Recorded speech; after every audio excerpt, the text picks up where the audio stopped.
Tonight, there is breaking news just as we come on the air. There are tornado watches across multiple states right now. We'll go to Ginger Z. Also, an F-18 fighter jet falls from a U.S. aircraft carrier right into the sea. First tonight, multiple tornado watches at this hour. Severe storm alerts from Texas all the way to the northeast. Possible tornadoes, dangerous thunderstorms. Ginger Z times us out into the evening hours.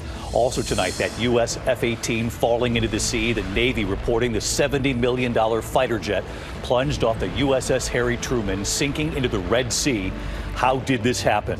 Tonight, the deadly collision. New video showing the moment authorities say a boat slammed into a crowded passenger ferry in Clearwater, Florida. Mayday, mayday, mayday. The boat then leaving the scene. The horrific SUV attack in Vancouver, plowing into a crowd. Tonight, the suspect now charged with murder for the deaths of 11 people, including a 5-year-old girl. Tonight, President Trump's first 100 days in office, what Americans are now saying about the economy, inflation, and his promise to end the war in Ukraine on day one. The massive blackout across parts of Europe tonight. People rescued from elevators, hundreds evacuated from halted trains. American tennis star Coco Gauff being interviewed when the power goes out, sharing an image in a dark locker room. Tonight, the Vatican preparing for the secret conclave to elect the new pope, when it starts and how long it could take, and what we know already tonight. James Longman standing by at the Vatican. Back here in the U.S., the historic church destroyed by fire. The church with strong ties to the civil rights movement and to Dr. Martin Luther King Jr. Tonight, Beyoncé giving a sneak peek the major tour that starts in the U.S. this evening.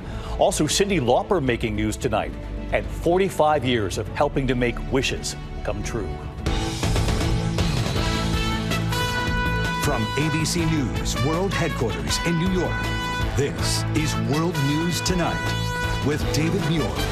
Good evening. We are back from the Vatican tonight, and we thank you. I know many of you tuned in over the weekend, and it's great to start another week with all of you at home. We do begin tonight with this serious threat. The tornado watch is up at this hour. Multiple states and several major cities on alert tonight. It's all part of a dangerous system. 60 million Americans on alert, stretching from Texas all the way up to the northeast. Tonight, the severe threat across the upper Midwest, then shifting east tomorrow. The greatest threat from Cincinnati to Pittsburgh to upstate New York. This same system spawning multiple tornadoes in the plains, this one in Hyannis, Nebraska, powerful enough to derail this massive train nearby. ABC Chief Meteorologist Ginger Z tracking it all. She's live in Minnesota tonight. She's south of Minneapolis. And Ginger, what are you most concerned about tonight? Most concerned about this tornado-warned storm that's about 35 miles to my north, David, because it is pointed at Interstate 35. In the next half hour, it'll be crossing that interstate as so many people are hitting the road at the end of their day. Now, that's just one of the many issues in this ugly line. We just seconds ago got a severe thunderstorm warning, but we're all from Rice Lake and Eau Claire, Wisconsin, back down through Des Moines into Topeka, Kansas, in a tornado watch for the next couple of hours, really till 11 p.m. tonight. Oklahoma City down to San Angelo. Also, this is a really wide-ranging system, so I wanted to time it out for you. The next few hours are the worst of it, in southeastern Minnesota at least, and then it moves into western Wisconsin. See how it gets to La Crosse? We stopped the clock there 10, 11 p.m., but not until 1 a.m. does Green Bay, Wisconsin start to see these damaging winds come through, and you could have embedded tornadoes throughout the night, so well after the sun goes down. Quick look at tomorrow: Cleveland, Columbus, Pittsburgh, Syracuse, and Buffalo, and in the enhanced, Wichita Falls up to Oklahoma City. Not only, David, will they have damaging wind, but they could also have flash flooding tomorrow and tomorrow night. Yes, spring always brings this unsettled weather. Ginger Z live south of Minneapolis tonight. Ginger, thank you. We'll see you on GMA. The other major story this Monday night, the U.S. Navy reporting an F-18 fighter jet plunged off the deck of the USS Harry Truman aircraft carrier and then right into the Red Sea. The jet was reportedly being towed out of the hangar bay when the crew lost control. The $70 million fighter jet sinking into the sea, and tonight the question surrounding how this happened. Here's Trevor Ault. Tonight, the stunning fall from an aircraft carrier, a $70 million fighter jet going overboard in the Red Sea, crew members jumping to safety. The Navy says an F-18 fighter jet was being towed out of a hangar on the USS Truman when the crew lost control. The plane and the towing tractor both tumbling overboard, sinking to the bottom of the sea. One crew member was on the plane, a second on the tractor, both of them escaping at the last moment. One sailor suffering a minor injury. Officials say it's unclear whether enemy fire played a role or other factors like human error or mechanical malfunction. The Truman has been protecting commercial shipping in the Red Sea from ongoing attacks by Iran-backed Houthi rebels in Yemen, the carrier coming under fire several times. A U.S. official tells ABC News initial reports suggest a sudden movement of the carrier because of Houthi fire might have contributed to the crew losing control of the F-18, but those reports remain unconfirmed. Earlier this year, the Truman collided with another ship. The commanding officer was then fired. And back in 2022, this video from a naval investigation shows the moment an F-35 crashed upon landing on the USS Carl Vinson, a fireball erupting, the jet sliding off the carrier and into the South China Sea. David, this is the decommissioned USS Intrepid. The Truman is a far larger aircraft carrier, and officials say the chances of recovering that $70 million fighter jet are quite low, as that is an active conflict area, David. Yes, so many questions about this tonight. Trevor, thank you. We turn now to President Trump, who marks 100 days in office tomorrow. Tonight here, the new ABC News poll, what Americans are saying about the economy, inflation, immigration, and President Trump's promise to end the war in Ukraine on day one. Here's Rachel Scott. Tonight, on the eve of marking his first 100 days in office, President Trump facing the reality that while he was elected in large part because of the economy and inflation, starting on day one, we will end inflation. We will end inflation and we will make America affordable again. He has now presided over the worst first 100 days in the stock market since Richard Nixon. Tonight, the new ABC News Washington Post Ipsos poll on the first 100 days shows the president's approval rating is 39%, the lowest 100-day approval rating of any president in 80 years. 72% say that his economic policies will likely cause a recession in short term. 73% say the economy is in bad shape, and 53% say it's gotten worse since he took office. President Trump's tariffs leading to global uncertainty, and his 145% tariffs on China remain in place. The president says he has a good relationship with President Xi of China, but that he hasn't reached out to him. Instead, telling Time, Xi has personally reached out to him, something China denies. I asked the president, when did you talk? You said that you have spoken to President Xi. When did that happen? China says it hasn't happened. I spoke to him numerous times.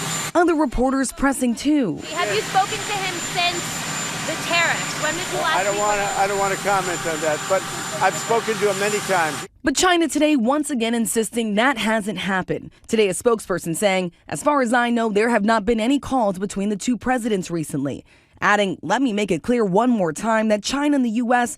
are not engaged in any consultation or negotiations on tariffs, after already warning the United States should not confuse the public. On immigration, the other major issue in the November election, President Trump getting his highest marks, but they come with new questions tonight. 46% of Americans approve of his immigration policies, but 48% say his actions deporting undocumented migrants have gone too far. Tonight, the White House defending how they've handled mass deportations after 3 children who are U.S. citizens, ages 2, 4, and 7, were deported to Honduras, along with their mothers after routine checks by ICE. The president's border czar, Tom Homan, claiming the parents were given a choice. What we did is remove children with their mothers who requested the children depart with them. This was a parental decision. Parenting 101. Having a U.S. citizen child does not make you immune from our laws. The ACLU says the 4-year-old suffers from a rare form of cancer. On the 2-year-old sent to Honduras, a federal judge appointed by Trump, saying he has a strong suspicion the administration deported the 2-year-old, whose mother is currently pregnant, with no meaningful process. And the ACLU claiming the parents were never given a choice, that the parents did not have the opportunity to coordinate with caretakers or legal representatives. In a new interview with The Atlantic, the president was asked what would happen if the administration accidentally deported the wrong person or an American citizen. The president saying, quote, let me tell you that nothing will ever be perfect in this world. And on Russia's invasion of Ukraine, the promise from candidate Trump.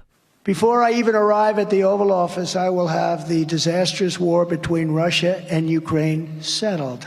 It will be settled. It will take me no longer than one day. Tonight, the war still raging. 46% of Americans said Trump's approach to Russia is too friendly. The president requesting this meeting with Ukraine's President Zelensky at the Vatican ahead of Pope Francis's funeral this weekend, though it's still unclear how and when this war will end and what concessions, if any, will come from Vladimir Putin.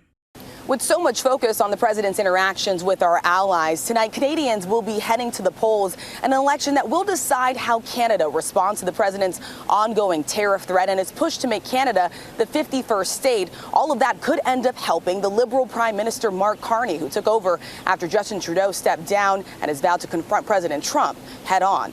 David. Yeah, a lot of eyes on that Canadian election tonight. Rachel Scott, thank you. And tomorrow night, a lot of eyes right here. The ABC News exclusive, our senior national correspondent Terry Moran with the exclusive interview with the president on his 100th day in office. The first look at the interview in the Oval Office tomorrow night right here on World News. And then the full interview in a primetime special, 8 p.m. Eastern tomorrow night, of course, right here on ABC. In the meantime, we do have new video tonight after a deadly collision right into a passenger ferry full of people off Clearwater, Florida. The images tonight right here showing the moment a boat slammed into the crowded ferry. Authorities say that boat then leaving the scene. Here's Victor Oquendo. Tonight, the new video showing the moment authorities say a private boat slammed into the back of a crowded ferry in Clearwater, Florida, and left the scene before police arrived. At least one person killed, 10 others injured. Listen as a crew member calls for help. Mayday, mayday, mayday. There's been a boat collision. It happened just before 9 p.m. Sunday. 45 people were on board the ferry, which taxis guests across Clearwater Bay from downtown Clearwater to Clearwater Beach.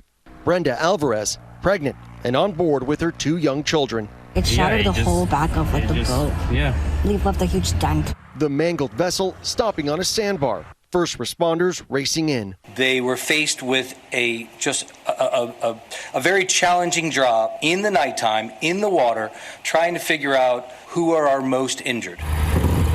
Less than 4 miles from the crash, that private boat, authorities say was involved, being towed out of the water, taken in as evidence.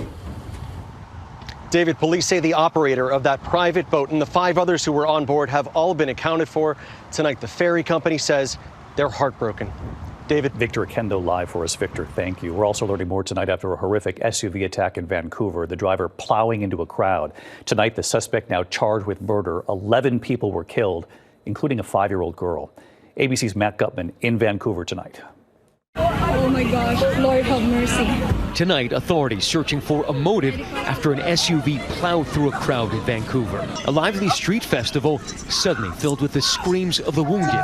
At least 11 dead and more than 24 injured. We've never experienced a crime to this scale, a crime this horrific. Authorities identifying the suspect as 30-year-old Kaiji Adam Lowe of Vancouver, charging him with 8 counts of second-degree murder, and they say more charges are coming.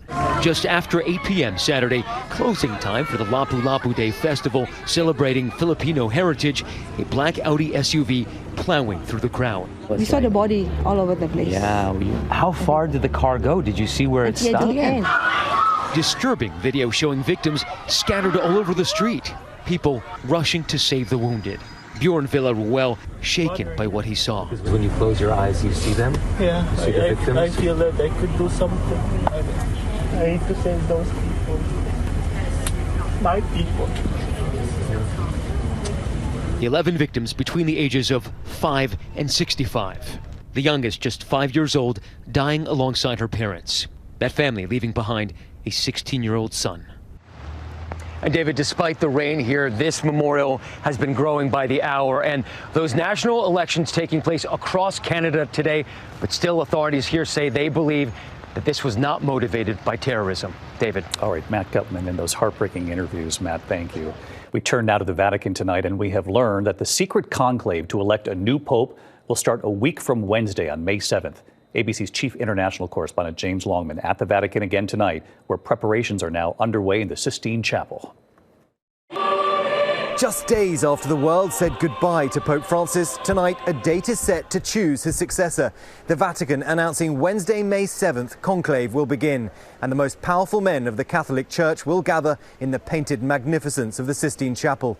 Conclave, literally with key, means the cardinals will be shut off from the outside world. No communication, no news, no distractions from their sacred work. There are 252 cardinals, but only 135 of them are under 80 and therefore eligible to take part. Swedish Cardinal Aberelius predicts a long election because they don't know each other. Francis chose cardinals for 29 countries that had never had a cardinal before. The oldest eligible is Spain's Carlos Osorio Sierra. He turns 80 in mid-May and told reporters he had already decided who he'd select. Their red robes, red to remember the blood of Christ, shone bright in the sun of Saturday's funeral, where thousands gathered to remember Francis. His simple wooden coffin, a contrast to the awesome splendor of Vatican City. His basic tomb, inscribed with one word, Franciscus, the cross he wore in life reproduced on the wall above. David, a special floor will be built inside the Sistine Chapel to protect that more than 500-year-old marble. A stove will be installed in order to burn those ballots, and that special chimney, which we'll all be watching for that famous white smoke. David. All right, James, I'll see you next week when the conclave begins. We'll be right there, too. Also from Europe tonight, the massive blackout causing chaos in Spain, Portugal, and parts of southern France. Traffic jams when the lights went out, people rescued from elevators and buildings, commuters evacuated from halted trains, travelers stuck at the airports. The cause of the outage is still under investigation tonight. Also, American tennis star Coco Gauff, look at this. She was being interviewed when the power went out. She shared video then in a darkened locker room right after. When we come back here tonight, the major disruptions at Newark Airport here in the U.S., what's driving this, also why Cyndi Lauper is in the news tonight. And then the images tonight, the historic church destroyed by fire with strong ties to the civil rights movement and to Dr. Martin Luther King Jr. in a moment here. Tonight, major disruptions being reported at Newark Airport. The FAA is pointing to telecommunications and equipment issues at the Philadelphia Air Traffic Control Center. That facility guides aircraft in and out of Newark. The issues resolved after several hours, but leaving a backlog of flight delays. Tonight, a fire destroying an historic church in Memphis, Tennessee. The fire inside the 130-year-old Clearwater Temple. The church associated with Dr. Martin Luther King Jr. and the civil rights movement. Authorities say it's too early to speculate on a cause. When we come back tonight, Cyndi Lauper, Chubby Checker, Joe Cocker, all making news at this hour. And the video just released by Beyoncé. It all starts tonight. To the index of other news tonight, Beyoncé kicking off her long-awaited Cowboy Carter tour in Los Angeles tonight. She posted a video giving fans a sneak preview of the stage. This is her first tour since the Grammy-winning album was released more than a year ago. Also tonight, the new inductees into the Rock and Roll Hall of Fame. Cyndi Lauper leading the class of 2025. Takes you back. Hit songs including Girls Just Want to Have Fun, True Colors, Time After Time. She says she's humbled tonight. Among the other inductees, Bad Company, Chubby Checker, Joe Cocker, Outkast, Soundgarden, The White Stripes, Salt and Pepper, and Warren Zevon. When we come back here tonight, Disney and 45 years of helping to make wishes come true. Let's keep it going. ABC World News Tonight with David Muir. Sponsored by the powerful allergy relief of Claritin. Claritin clears. Funny tonight here, Make-A-Wish has been making wishes come true for 45 years. And Disney, ABC's parent company, has been helping to grant some of those wishes right from the start. And this year, Disney with a week of wishes for the children so deserving. Here's Will Reeve. Justice Brown's wish is coming true. The wish queen. You're the wish queen. Yeah. The ebullient 6-year-old recovering from a removed brain tumor, receiving the royal treatment with her family. We have a couple dresses to choose from, okay? In partnership with the Make-A-Wish Foundation, the cast members at Disneyland in Anaheim, California are making Justice's wish come true.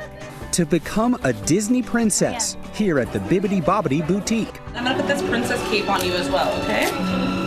Protect that pretty dress of yours. Mom, I smell good. You smell good? Perfect. Next up, a photo shoot with her 3-year-old sister, Maria. Later, the pair meeting up with Tangled's Rapunzel and Flynn Rider. The day culminating with a play for all of Disney's royalty to enjoy. Justice is now a part of the storied legacy of partnership between the Make-A-Wish Foundation and Disney. No one else has such a powerful connection with children and families, which is why we take this privilege and responsibility so seriously with Make-A-Wish. It all started in 1980 with 7-year-old Frank Bopsy Salazar, diagnosed with leukemia. Bopsy becoming the first official Make-A-Wish kid, requesting a trip to Disneyland. And that was just the beginning. A Disney wish is granted every hour of every day, and we take pride in being the largest wish granter in the world. For Justice's mother, Kelly Jackson, this experience is one the family will cherish forever. This is just a dream come true. It's a dream come true. A wish granted every hour of every day from Disney. To learn how you can become a wish maker for Make-A-Wish, visit wish.org/Disney. Good night. Thank you for making World News Tonight with David Muir America's most watched newscast.